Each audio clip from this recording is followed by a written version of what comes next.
Hello, I put it in text so you can read it again with uh, at your own pace. So okay, we know we have the graphs and the tangent lines are like pew, pew, pew, right? It's how it. So the tangent line means like, oh, at this point, if it moved as exactly the way, if that point would continue to move exactly with the power or the trend that it's following, it would go that way, right? For example, the classic example is if one little thing is moving at every exact point, it's moving towards somewhere, right? That's the famous instantaneous rate of change. So for position, the tangent lines would be speed, the velocity, right? When we're driving or when we're moving in general. So that is important to know what the graph means, what the tangent line means, and that's why, for example, the graph is position.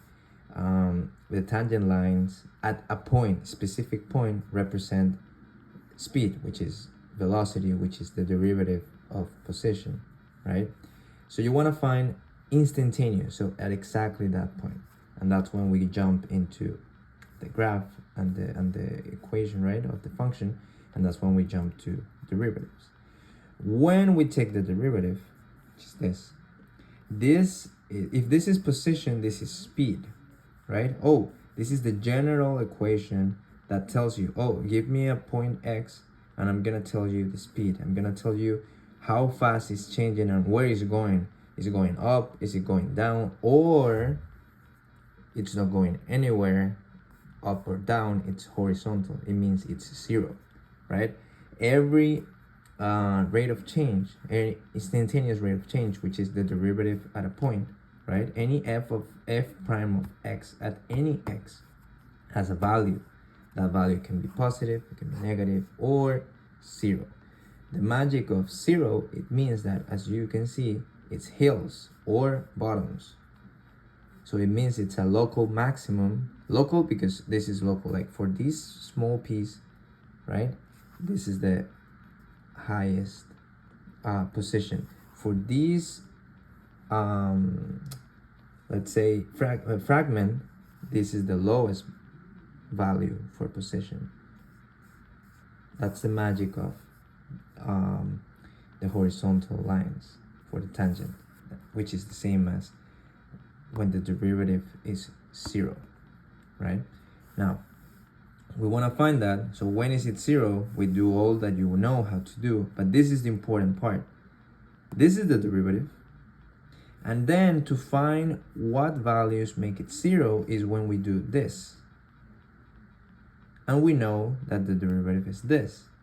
And then we find which x's make y prime zero.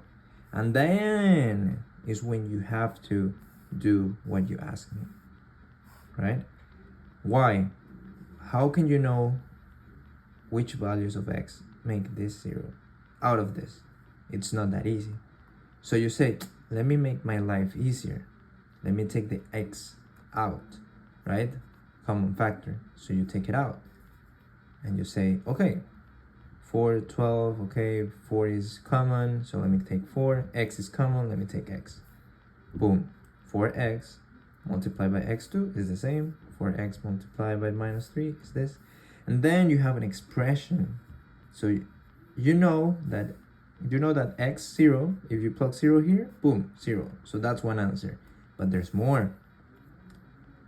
When this expression inside is 0, everything is 0.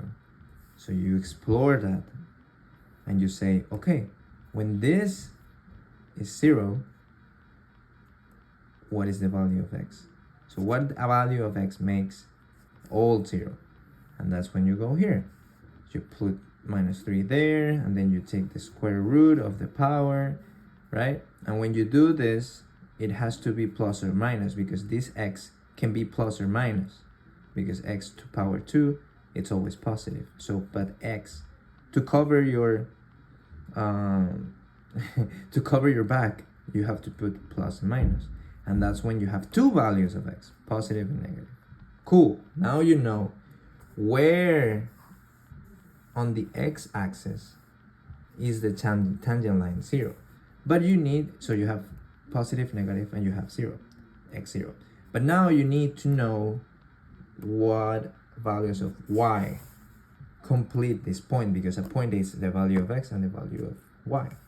And you use the original one. So you plug the 1, 2, 3 values of x here and you find y, and then that part you can read it slowly at your pace, and I think that from now everything is understandable.